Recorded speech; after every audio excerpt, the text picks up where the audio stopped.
Шариат – это закон Аллаха. Мы должны подчинять свою жизнь законам Аллаха. Вы спрашивали, за кого вы проголосуете на выборах? На этот вопрос я отвечу так. Согласно нашим убеждениям, согласно Таухиду и Сунне, согласно шариату, согласно законам Аллаха, голосовать на выборах является ширком. Тот, кто голосует на выборах, тот становится кафиром, он совершает ширк согласно нашим убеждениям. Разрешите объясню, потом передам слово вам. Мы кому посвящаем наши молитвы? Аллаху. Разве не станет неверным тот, кто посвятил свою молитву кому-то помимо Аллаха? Разве не станет многобожником тот, кто посвятил свою молитву кому-то помимо Аллаха?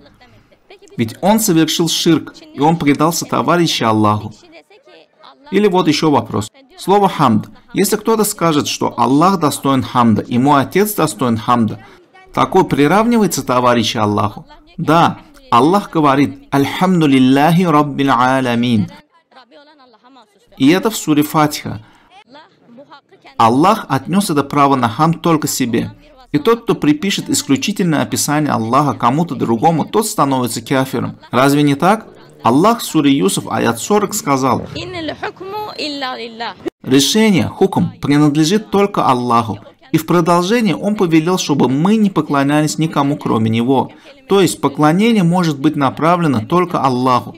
Он упомянул хукм, решение, и после него сказал о поклонении. Значит, хукм – это поклонение. В суре Кахф, 26 аят, Аллах сказал: и он никого не делает соучастником своего решения. В других аятах Аллах указывает, что хукм – это поклонение.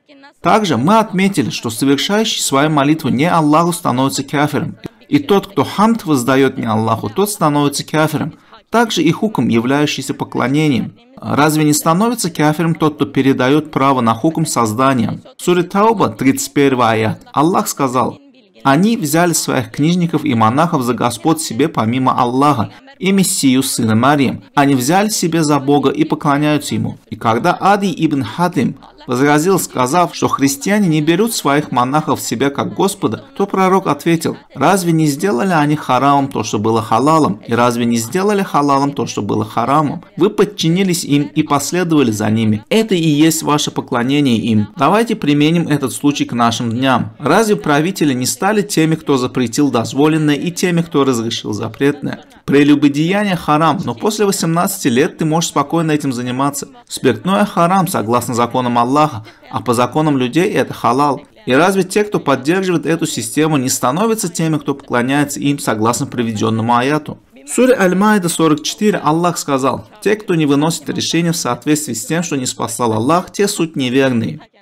Аллах говорит, что не принимающие решения в соответствии с решением Аллаха неверны. Что ты понимаешь из этого аята? Те, кто не правит по законам Аллаха, те погрязли в ширке, потому что совершающий намаз не Аллаху становится кафиром, а хукм является поклонением. И тот, кто дает право выносить решение кому-то помимо Аллаха, тот, естественно, становится неверным. Например, для того, чтобы стать мусульманином, что надо? Некоторые говорят, что произнести шахаду, совершать намаз. Да, но этого недостаточно. Тебя могут звать Мухаммад, ты можешь совершать хадж много раз. Все это не спасет тебя до тех пор, пока ты не выполнишь условия. Что Аллах сказал в суре Бакара 256 аят? Кто отверг тагута и уверовал в Аллаха? Отрицание в начале и затем утверждение. Без отрицания тагутов невозможно стать мусульманином. Как мы можем стать мусульманами, если мы не будем знать того, что должны отвергнуть в первую очередь? Коротко, что такое тагут? В языковом значении приступить меру, перейти границу. Шариатское значение – это шайтаны, колдуны, правители, управляющие не потому, что не спасал Аллах. Допустим, я в твоем доме не буду соблюдать твои правила, буду беспредельничать. Нарушу ли я твое право? Естественно. А эта дунья, она принадлежит Аллаху. И когда мы в этой дунье не выносим решения в соответствии с законом Аллаха, то мы нарушаем его право, и такие становятся тагутами.